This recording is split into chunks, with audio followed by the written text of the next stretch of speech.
AutoChamp Wandelen over here, and today I'm standing right next to the Volvo XC40. It looks like a blend between the Scandinavian charm and something Geely usually does. Now before we go further, make sure you push the subscribe button and watch this video till the end, because I will be expressing my perspective of the Volvo XC40. For many decades, Volvo was best known for its estate wagon, like the V60 and the V90. Although, since the Geely takeover in the very late 2000s, things sort of changed for the Volvo brand. The Volvo XC90 has been one of their most promising models, and now we have the newly released EX models, like the EX30, the EX90. Everybody has been talking about this, guys. But this Volvo XC40 has been a bit of a revolution for the Volvo brand, particularly because it was a blend between Volvo's big SUV image and then also Volvo's small car image. In fact, when it came to small cars, Volvo had a bit of a conflicting history, let's say. They had an initiative, but they never stuck to it. They always abandoned it in favor of something different. In fact, I remember there was a Volvo in the 80s or I think 90s. It looked like a Honda, quite literally. And then they had a collaboration with DAF. That also didn't really materialize to anything big, but I think it left a good image of Volvo in the Netherlands, because whenever I go to the Netherlands, I see many Volvos. Whereas as a Belgian, I can confirm I don't get this same impression here in Belgium. You don't see many Volvos compared to what you see in the Netherlands. Now, when it comes to the Volvo XC40, initially I was a bit disappointed because from certain angles it kind of reminded me of something a Japanese car manufacturer would have done, or something South Korean, especially from certain angles if you look at it, because Volvo had this box image to it. It had an estate wagon image. Towards the front we see the Volvo charm, although I'm not exactly sure about the fact that they have this bonnet that covers the headlight. I think it was more interesting when they had the headlight that goes through the bonnet. But the front grille is quite interesting. I think it's a reference to the Volvo P1800. Now it should be noted that the Volvo XC40 is directly related to the Lynk & Co 01. Now I saw the Lynk & Co, and I'm going to be honest, when I first saw it, the very first time, it was like I think 4 years ago or 3 years ago, I'm not sure. I actually mistook it for a Kia Sportage. That's literally my first impression. But then I realized it's actually a Lynk & Co. Whereas this is a Volvo XC40, and the side kind of reminds me of the Lynk & Co. Based on this design. I'm not exactly sure. What were they thinking of this? Look at the window here. Now, truthfully speaking, I'm not a fan of the simple rear design of Volvo. I think it was better when they had a very busy rear design, like what they had on the Volvo XC90. The XC90 does still retain a busy rear, where the license plate will be all the way here. This is what I like.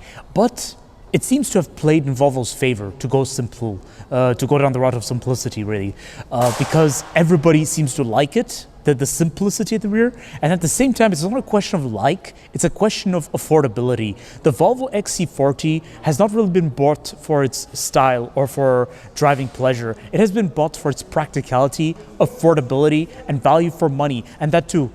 Volvo has decades of reputation when it comes to safety, everyone. They take their commitments to safety very serious. Now, I want to let you all know that this Volvo XC40 is priced around 46,000 euros. So it is very similar to the competitors I actually mentioned earlier. In fact, maybe I wouldn't be surprised if it's actually cheaper than the competitors I mentioned, like the BMW X1, Mercedes GLA, and the Audi Q3.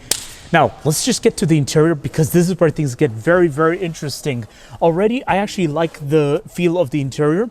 I really like how it's very practical oriented. And when I say practical, I mean mostly in the context of it's built to last. It's built for A to B drives and family use. So the layout is very similar to what I've seen in the Lynk & Co 01. In fact, I had the pleasure of driving the Lynk & Co, and it's a very great car. I really like how efficient it is, guys. The window buttons are different for a change, guys. I mean, there was a time Volvo retained the exact same buttons which they had for many decades. I think like since the 2000s. Steering wheel is leather wrapped and quite comfortable to hold on to. It's surprisingly good. It's a very pleasant change.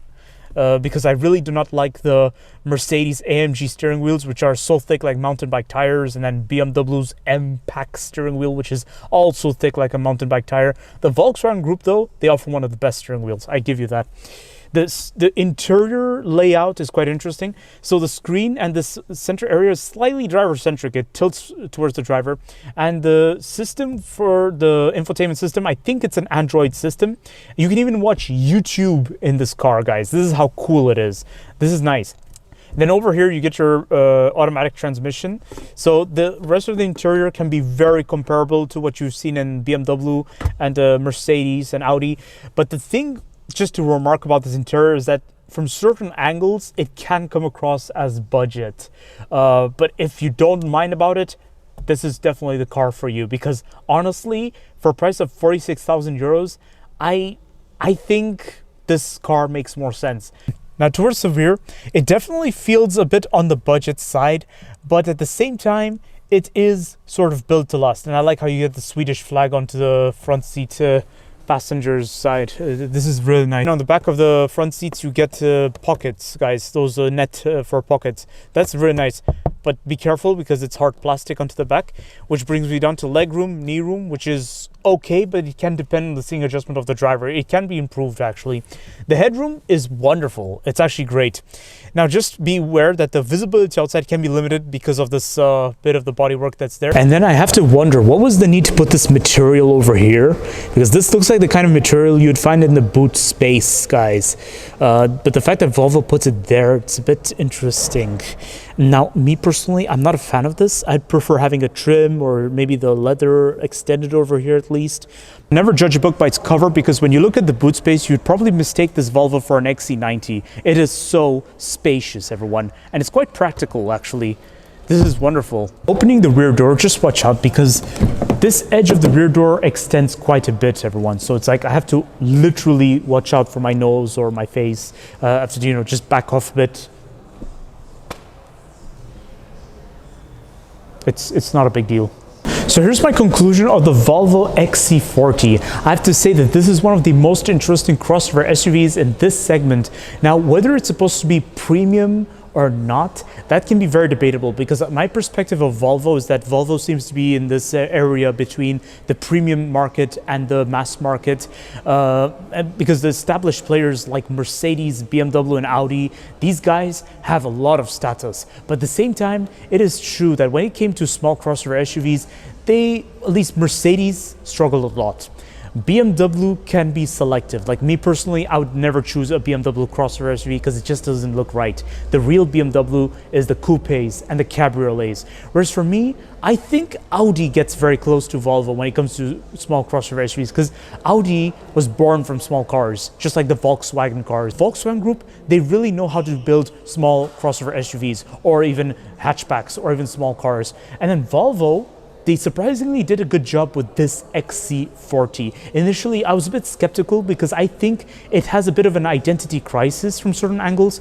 But if you can get over that, this is definitely the car for you, because in terms of equipment, it's quite well equipped, although I noticed there's some equipment missing.